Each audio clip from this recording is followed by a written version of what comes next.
পৃথিবীর যেই প্রান্ত থেকে যারা দেখছেন, শুনছেন, দর্শক বেশ কিছু ব্রেকিং খবর আছে আমাদের হাতে আজকে। আশা করি পুরো সময় আমাদের সঙ্গেই থাকবেন। মার্কিন যুক্তরাষ্ট্রের গুরুত্বপূর্ণ তেলের ট্যাংকারে অ্যাটাক করে ইরান যুদ্ধ সম্প্রসারিত করল। বলা হচ্ছে এবার নতুন মিশরে অ্যাটাক করেছে, যেটা আমি আপনাদের কালকে বলেছি। কিন্তু কাল রাতে আরেকটি খবর দিয়েছিলাম যে ইরান সারপ্রাইজ অ্যাটাক করেছে মার্কিন ঘাঁটিকে টার্গেট করে জর্ডানে। অর্থাৎ ৩ দিন যুদ্ধ বন্ধ থাকার পর ইরান হুট করে নিজ থেকে স্বপ্রণোদিত হয়ে মার্কিন ঘাঁটিতে প্রথম অ্যাটাক করল। এর আগে কখনো ইরান প্রথম অ্যাটাক করেনি। তার পাল্টা জবাব দিয়েছে আমেরিকা। ইরানের মধ্যে ব্যাপক হামলা চালিয়েছে মার্কিন যুক্তরাষ্ট্র। পাশাপাশি তুরস্ক এবং ইরানের মধ্যে ইসরায়েলের মধ্যে টানাপোড়েন শুরু হয়েছে। তুরস্ক বিরুদ্ধে এবার ইসরায়েল আমেরিকার কাছে শুধু নালিশ নয়, নতুন অস্ত্র কেনার চুক্তি করতে ছুটে গেছে। এবং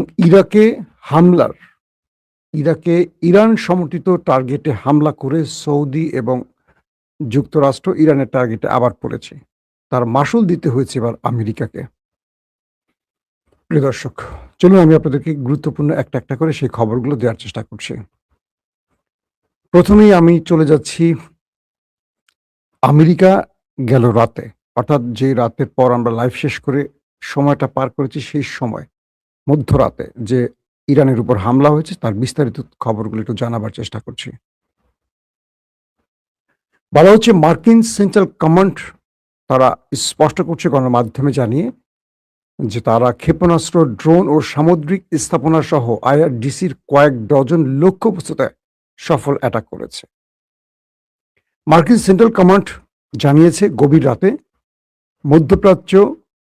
মধ্যপ্রাচ্যে মার্কিন বাহিনীকে লক্ষ্য করে ক্ষেপণাস্ত্র হামলার চেষ্টার জবাবে মার্কিন বাহিনী ইরানের বিরুদ্ধে একটি কড়া হামলা করেছে, বড় মাপের হামলা করেছে। মার্কিন বাহিনীর উপর ক্ষেপণাস্ত্র হামলার চেষ্টার জবাবে ২৯ জুলাই তারা বলছে মার্কিন বাহিনীর উপর হামলার চেষ্টা, তারা বলছে না যে হামলাটি সফল হয়েছে, মানে ইরান যে হামলাটি সফলভাবে করেছে এটা বলছে না, তারা বলছে যে চেষ্টা। তার মানে তারা বোঝাচ্ছে ইরানের হামলাটা সফল হয় না, এটা হলো তাদের কৌশল। তারা বলছে ২৯ জুলাই রাত ১০টায় মার্কিন সেন্ট্রাল কমান্ড ইরানের বিরুদ্ধে একটি ব্যাপক হামলা সম্পন্ন করেছে। সেনকম একটি বিবৃতিতে পুরো স্পষ্ট সেটা ব্যাখ্যা দিয়েছে। মার্কিন বাহিনী ইরানের ইসলামিক রেভলিউশনারি গার্ড কোর আইআরজিসির সামরিক কমান্ড কেন্দ্র, ক্ষেপণাস্ত্র ও ড্রোন স্থাপনা, উপকূলীয় নজরদারি ও প্রতিরক্ষা কেন্দ্র এবং সামুদ্রিক সক্ষমতা সহ কয়েক ডজন লক্ষ্যবস্তুতে হামলা করেছে। কমান্ডের বর্ণনা অনুযায়ী ২৮শে জুলাই আইআরজিসি বাহিনী কর্তৃক একটি অতর্কিত হামলার চেষ্টার জের ধরে এই অভিযানটি চালানো হয়। যখন ইরান মধ্যপ্রাচ্যে অবস্থিত মার্কিন বাহিনীকে লক্ষ্য করে একাধিক ব্যালিস্টিক ক্ষেপণাস্ত্র নিক্ষেপ করে, তখন তারা প্রতিশোধ হিসেবেই এই জবাবটি দিয়েছে। পাশাপাশি ইরানের সব ক্ষেপণাস্ত্র সফলভাবে প্রতিহত করা হয়েছে এমনটিও দাবি করছে। ইরান যে একদিন আগে মার্কিন ঘাঁটিগুলোকে টার্গেট করে অ্যাটাক করেছে, সবগুলোকে প্রতিহতের দাবি করছে তারা। মার্কিন সামরিক বাহিনী জানিয়েছে ৫০,০০০-এরও বেশি মার্কিন সেনা বর্তমানে মধ্যপ্রাচ্য জুড়ে মোতায়েন রয়েছে এবং তারা অত্যন্ত সতর্ক, মনোযোগী ও মারাত্মক ও প্রস্তুতি আছে। ৫০,০০০ সেনা ইরানের বিরুদ্ধে লড়াই করার জন্য সদা প্রস্তুত, এটি জানাচ্ছে। ইরানের গণমাধ্যম জানিয়েছে যে দক্ষিণ ইরান জুড়ে মার্কিন ক্ষেপণাস্ত্র হামলার নতুন ঢেউ চলাকালে দেশটির কেশম দ্বীপের একটি আবাসিক এলাকা আক্রান্ত হয়েছে। তাসনিম নিউজ এজেন্সি জানিয়েছে খুজেস্তান প্রদেশের আহবাজে বিকট বিস্ফোরণের শব্দ শোনা গেছে এবং এই হামলার কারণে শহরের কিছু অংশে বিদ্যুৎ বন্ধ হয়ে গেছে। অর্থাৎ এই সিভিলিয়ান অঞ্চলগুলোকে আমেরিকা আবার টার্গেট করছে। কয়েকটি তথ্য জানিয়েছে যে সূত্র জানিয়েছে জর্দানও জানিয়েছে তারা ইরানের ৫টি ক্ষেপণাস্ত্র প্রতিহত করেছে। অন্যদিকে ইরানের আইআরজিসি বলছে তারা দেশটির একটি মার্কিন বিমান ঘাঁটিতে হামলা চালিয়ে সেটাকে ধ্বংস করে দিয়েছে। অর্থাৎ ইরান বুধবার যে অ্যাটাকটা করলো তার পাল্টা জবাবটি আমেরিকা দিয়েছে রাতে। এখন আমেরিকা দাবি করছে যে তারা ইরানের হামলা প্রতিহত করেছে, আর ইরান বলছে যে না, আমাদের হামলায় জর্দান ব্যাপক ক্ষতিগ্রস্ত হয়েছে, আর যার জবাব আমেরিকা দিয়েছে। তো আমেরিকার জবাবের ধরন দেখে বোঝা যাচ্ছে যে আমেরিকা ক্ষতিগ্রস্ত হয়েছে, কিন্তু তারা স্বীকার করছে না। পাশাপাশি আরেকটি স্টেটমেন্ট পাওয়া গেছে, সেটি হলো জর্দানের সেনাবাহিনী বৃহস্পতিবার জানিয়েছে যে তারা ইরান থেকে দেশটির থেকে ছড়ে আসা 5টি ক্ষেপণাস্ত্র প্রতিহত করেছে এবং কিছু ক্ষেপণাস্ত্র ভিতরে আশ্রয় পড়েছে, এবং তারা বলছে যে এখনো কোনো হতাহতের কোনো খবর তারা পায়নি বা এমন কোনো ঘটনা তাদের সামনে ঘটেনি। মানে এটিও আমেরিকার শিখিয়ে দেয়া স্টেটমেন্ট। যদি তাই হবে তাহলে তারা এত বড় হামলায় কেন ইরানকে আবার আক্রান্ত করলো? দর্শক, আরো কয়েকটি তথ্য জানাচ্ছি আপনাদের। যুক্তরাষ্ট্র ইরানের উপর যে শক্তিশালী হামলা করেছে, যুক্তরাষ্ট্রের আরেকটি স্টেটমেন্ট বলছে তারা কেশম দ্বীপ, বন্দর আব্বাস, আবাদান ও বুশেহরে অ্যাটাক করেছে। এবং ইরাক দেশটিতে মার্কিন সৌদি হামলার নিন্দা জানিয়েছে। আমরা গতকালকে বলেছিলাম যে ইরাকের উপর সৌদি এবং আমেরিকা একটা বড় হামলা করেছে, কিন্তু ইরাক নীরব থেকেছে। অবশেষে ইরাক সরকার এটা নিন্দা জানিয়েছে। পপুলার মোবিলাইজেশন ফোর্স জানিয়েছে এই হামলায় তাদের 20 জন যোদ্ধা নিহত হয়েছে এবং 32 জন আহত হয়েছে। আর ইরানি গণমাধ্যম জানিয়েছে ইরাকে যুক্তরাষ্ট্র ও সৌদি আরবের যৌথ হামলায় 4 জন ইরানি উপদেষ্টা নিহত হয়েছে। মার্কিন মধ্যস্থতায় যুদ্ধবিরতি সত্ত্বেও গাজায় এখনো কিন্তু ইসরায়েল হামলা চালিয়ে যাচ্ছে। এর মধ্যে বলা হচ্ছে ইসরায়েলি হামলায় 2 ফিলিস্তিনিকে হত্যা এবং 1 ডজনেরও বেশি সাধারণ ফিলিস্তিনিকে আহত করা হয়েছে।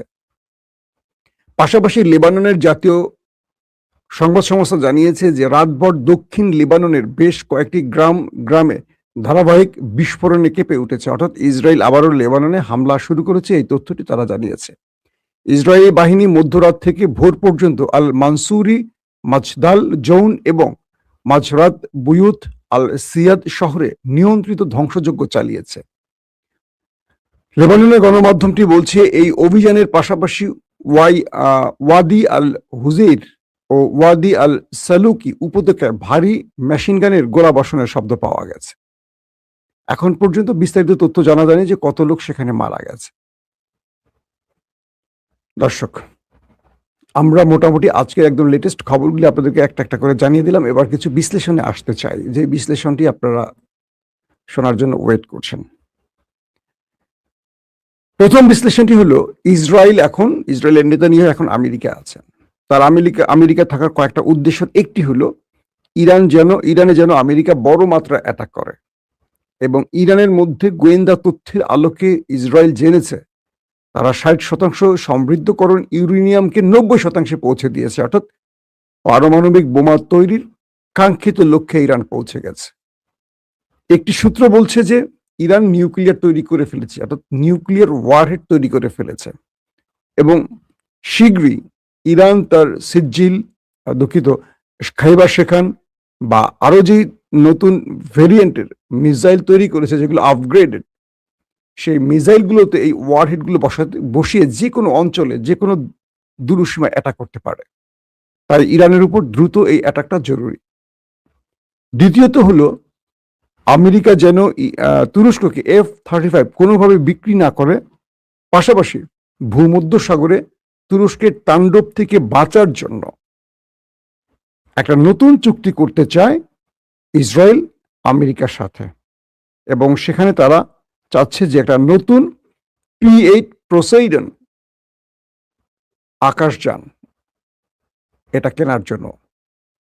এখন এটার যে ব্যয় বা এটার দাম, ইসরায়েল এটা কিনতে মানে খুব বড় রকম সংকটে পড়বে, কারণ যুদ্ধকালীন সময় তাদের অর্থনীতির মোটামুটি 12টা বেজে 13টা বেজে গেছে। তো আসেন, ইসরায়েল চাচ্ছে এখন তুরস্ককে ঠেকাতে, কারণ ইরানের পরই তাদের টার্গেট হবে তুরস্ক, আর তুরস্ক ইরানের মতো না, তারা আরো অনেক আধুনিক অস্ত্রের মালিক।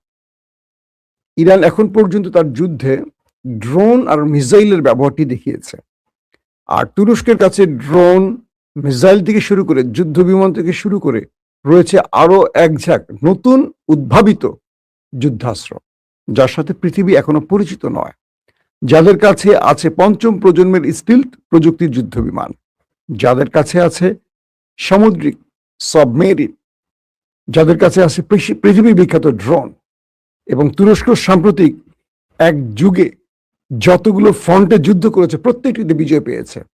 পৃথিবীর আর একটি দেশে সবগুলো ফ্রন্টে বিজয় পায়নি, না আমেরিকা, না ইসরায়েল, না ইরান, না কি বলবো রাশিয়া সহ অন্য দেশ, কিন্তু তুরস্ক তার প্রতিটি ফ্রন্টে বিজয় পেয়েছে। তো এখানে ইসরায়েল চাইছে যে কোনো ভাবে মার্কিন যুক্তরাষ্ট্রের তৈরি P-8 পোসাইডন সামুদ্রিক টহল ও সাবমেরিন বিধ্বংসী এই যানটি কিনতে, আকাশযান বলে এটাকে। তারা বলছে যে তুরস্ক ভূমধ্যসাগর থেকে তার সাবমেরিন ব্যবহার করে ইসরায়েলকে ধ্বংস করতে পারবে খুব সহজে। আর তুরস্ক এই যুদ্ধটা আকাশে করবে, স্থলের চেয়ে সমুদ্রে বেশি টার্গেট করবে, অর্থাৎ আকাশ আর জল, পানিপথ। এটা তুরস্কের জন্য খুব সহজ হবে। তাহলে তুরস্কের এই সাবমেরিনকে ধ্বংস করতে হলে তাদের আকাশ টহলযান বৃদ্ধি করতে হবে, এবং আকাশ থেকে আক্রমণের সক্ষমতা বাড়াতে হলে তাদেরকে P-8 পোসাইডন এই কি বলে সামুদ্রিক টহল ও সাবমেরিন বিধ্বংসী আকাশযানটি খুব জরুরি। এটার একটির দাম প্রায় $3.5 কোটি। তাহলে এবার হিসাব করেন যে কত টাকার এটার মূল্য হতে পারে, $3.5 কোটি। তো এখন এটি কেনার জন্য আমেরিকার শরণাপন্ন হচ্ছে ইসরায়েল, এবং একটা চুক্তির মাধ্যমে এটা কিনতে চায়। দ্বিতীয় যে বিষয়টি হলো, গতকালকে ইরান আরেকটি দেশে তার আক্রমণ বৃদ্ধি করেছে, যদিও ইরান এটিকে স্বীকার করেনি। বলা হচ্ছে মিশরের দামিয়েত্তা যে LNG বন্দর আছে সেখানে হামলা হয়েছে। কি হয়েছিল আসলে ঘটনাটি? যখন ইরাকে ইরানের টার্গেটে সৌদি আরব এবং আমেরিকা অ্যাটাক করে, বলা হচ্ছে ইরান দাবি করছে তাদের 4 জন উপদেষ্টা মারা গেছে এবং 20 জন সেখানে মারা গেছে, সব মিলে 32 জন গুরুতর আহত হয়েছে। তো ইরান এটার প্রতিশোধ হিসেবে মিশরে মার্কিন যুক্তরাষ্ট্রের যে LNG গ্যাস ট্যাঙ্কার আছে এটাকে টার্গেট করেছে। যেহেতু দেশটি মিশর, তাই ইরান কৌশলগত কারণে এখানে তাদের পরিচয় গোপন রেখেছে। এর একটি সূত্র। মধ্যপ্রাচ্যের আরেকটি সূত্র এবং পশ্চিমা দুনিয়ার গণমাধ্যম বলছে যে এই হামলাটি ইরানের মদতপুষ্ট বা সমর্থিত লেবাননের যোদ্ধারা করেছে। অর্থাৎ লেবানন থেকে বিশেষ ওয়ান ওয়ে ড্রোন ব্যবহার করে মিশরের লেবানন থেকে এই ওয়ান ওয়ে ড্রোন ব্যবহার করে ইরান সমর্থিত যোদ্ধারা, ইরানের তো জানেন প্রচুর প্রক্সি বাহিনী আছে, তারা মিশরের একটা দূরপাল্লা ওয়ান ওয়ে ড্রোন বা মিসাইলের মাধ্যমে তারা দামিয়েত্তা এই মিশরের LNG যে বন্দরটি সেখানে মার্কিন গ্যাস ট্যাঙ্কার উড়িয়ে দিয়েছে।